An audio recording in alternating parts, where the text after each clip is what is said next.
요즘 저출산 사회적으로 정말 많은 문제가 되고 있습니다. 2072년도 우리나라 정부 예측을 한번 볼까요? 너무 심각한 문제가 발생하는데요. 65세 고령 인구가 47.7%입니다. 유소년 인구는 6.6%로 더 급감했습니다. 그러면 생산 인구는 감소하는데 노령 인구는 많아지니까 생산 인구가 부양해야 할 노인 인구 자체가 굉장히 많아지게 되는 것입니다. 15세부터 이제 65세 인구가 부양해야 할 총 부양 인구가 118.5명으로 이거는 말도 안 되는 일이 벌어지는 것입니다. 평균 초혼 연령은 어떤가요? 2013년도 남자는 32.2세, 여자는 29.6세였지만 2023년 작년 기준으로 남자는 34세, 여자는 31.5세로 10년 전 대비 각각 1.8세와 1.9세가 증가하였습니다. 무엇을 의미합니까? 초혼 연령의 증가, 의학적으로는 난임의 증가를 의미합니다. 임신이 안 돼서 병원을 찾는 난임 환자의 수는 남녀를 불문하고 증가하고 있습니다.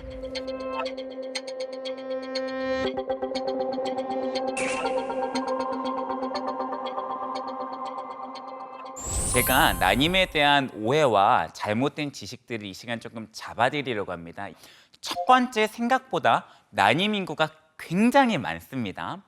세계보건기구 WHO에 따르면 전 세계적으로 가임 인구, 임신을 할 수 있는 인구 중 12.6%가 난임입니다. 굉장히 많죠. 그리고 한 개인이 일생 동안 난임을 경험할 수 있는 그 확률이 17.5%에 해당합니다. 10명 중에 1명에서 2명은 반드시 난임이라는 것입니다. 두 번째, 난임의 원인은 여성 원인과 남성 원인의 비율이 비슷합니다. 즉 1대1입니다. 최근에 몇몇 논문들은 남성 난임이 여성 난임을 갖다가 더 앞섰다라는 논문들도 많이 나오고 있습니다. 따라서 난임병원에 방문할 때는 아내만 먼저 가봐라고 이야기할 것이 아니라 남편과 아내 부부 동반 진료가 원칙이라는 것 절대 잊지 않길 바랍니다. 세 번째, 난임은 모든 질병이 그러하듯이 치료 가능한 질병 중 하나입니다. 다만 그 치료 성공률이 나이가 들면서 떨어집니다. 당연히 암도 초기에 발견했을 때랑 후기 말기에 발견했을 때랑 초기가 더 치료가 쉽겠죠. 마찬가지로 난임도 빨리 발견되고 어린 나이에 진료를 보고 해야 임신 성공률이 올라갑니다. 나이 들면서 치료 성공률이 떨어질 수밖에 없다는 이야기입니다.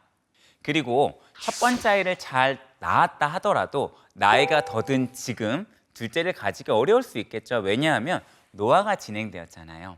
그 다음에 네 번째, 2020년 기준으로 28,699명의 신생아가 난임 시술을 통해 태어났습니다. 이는 전체 신생아 중 무려 10.6%에 해당하는 수치입니다. 2018년도 2.8%에 비해 매우 빠른 속도로 증가하고 있습니다. 난임 시술을 받는 분들이 그만큼 많다는 이야기고요. 난임 시술을 통해서 태어나는 아이도 굉장히 많다는 이야기입니다.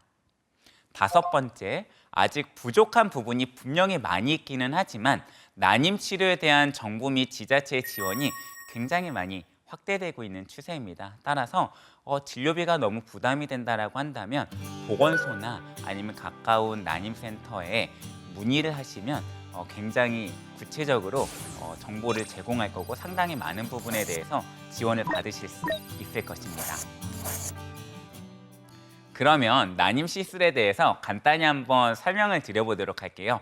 난임 시술에는 크게 인공수정이라는 시술과 시험관이라고 하는 시술 두 가지로 나누어 볼 수 있습니다. 인공수정이라는 것은 남편의 정액을 채취하여서 특수 처리를 한 다음에 운동성이 좋은 정자만을 골라서 여성의 배란기에 맞춰 자궁에 넣어주는 시술을 의미합니다. 이것은 이제 자연임신의 연장선상으로 볼 수 있겠고요. 굉장히 간단하게 할 수 있기 때문에 여러분들이 부담 없이 시도해 볼 수 있는 시술이라고 하겠습니다. 인공수정의 이제 성공률은 2002년도 미국 생식의학회 논문에 발표된 내용을 조금 통해 말씀을 드리자면요. 25세 미만의 경우에는 25% 성공률을 가지고 있습니다. 근데 이게 30세가 넘어가면 12.1%로 감소하게 되고요. 36세가 넘어가면은 9%까지 떨어집니다. 40세가 넘어가면 그 확률이 정말 급격하게 떨어지고요. 43세가 넘어가면 0%입니다.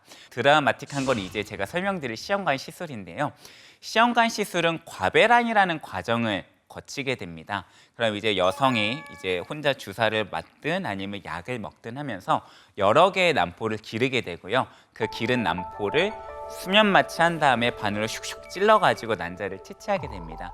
난자를 채취하는 날 남편분께서는 정자를 받아주게 되고 그럼 이 정자와 난자를 수정을 시험관에서 시키게 되고 이것을 배양을 하여서 아기 씨앗을 만들게 됩니다. 그리고 이것을 자궁 안에 넣어주는 시술, 그것이 바로 시험관 시술입니다.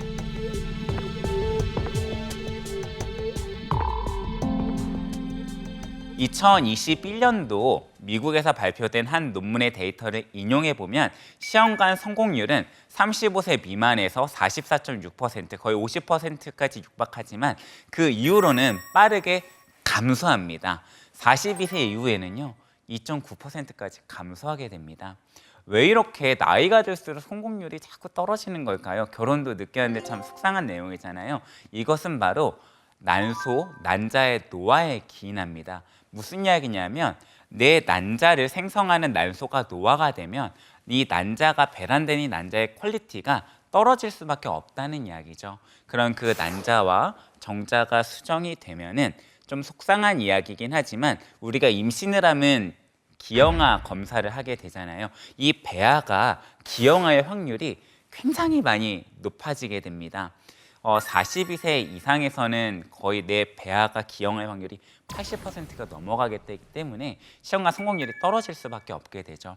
그래서 이러한 것들을 극복하고자 나온 기술이 착상전 유정 검사라는 기술이 있습니다.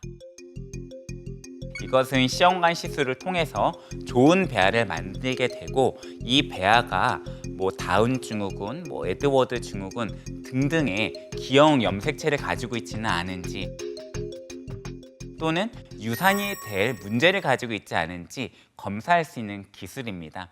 이렇게 검사를 하게 되면 임신율을 굉장히 많이 올리면서 유산율은 감소시킬 수 있는데요. 그만큼 이제 의학 기술이 많이 발전했다는 것을 말씀드리고 싶습니다. 그러면 아기를 갖지 않으려고 하는 분들은 어떻게 해야 될까요? 현재 결혼 계획이 없거나 결혼을 하였어도 요즘 딩크족이라고 하죠. 아이를 갖고 싶지 않은 분들도 참 많이 있잖아요. 저는 그러면 이렇게 질문을 해보고 싶어요. 5년 뒤, 10년 뒤에도 절대로 결혼을 하지 않았을까요?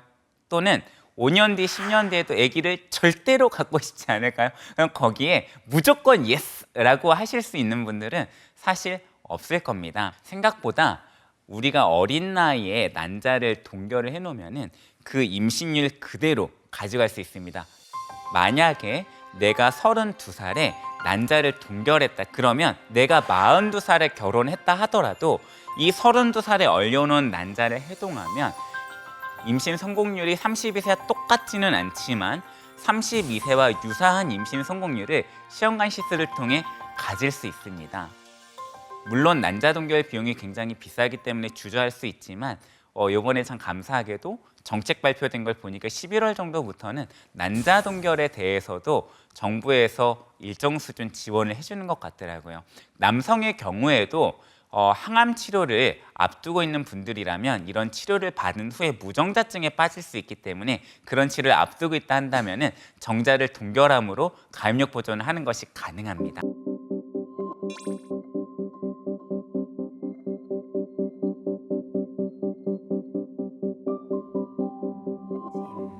이유가 있습니까? 네. 말씀해 주신 것처럼 전 두 가지가 다 있다라고 생각을 하는데요. 네. 우선은 나이가 들면서 생각보다 임신이 잘 안 됩니다. 그러니까 결혼 연령이 올라가니까 당연히 난임이 많아질 수밖에 없고요.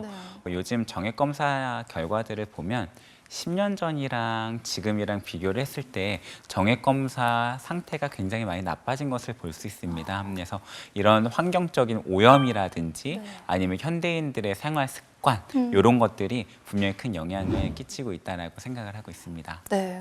근데 또 난임 치료가 조금 힘들다는 인식도 있잖아요. 이에 대해서는 원장님께서 좀 어떤 이야기를 해주고 싶으세요?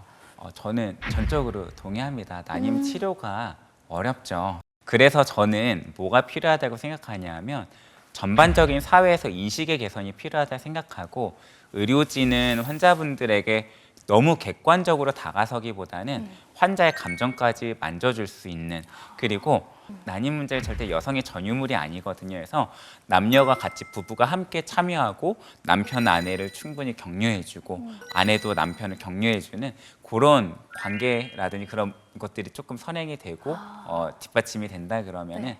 이 어려운 치료 과정이 조금은 쉬워지지 않을까 생각합니다. 네. 이제 오늘 강의를 마무리해 보려고 합니다.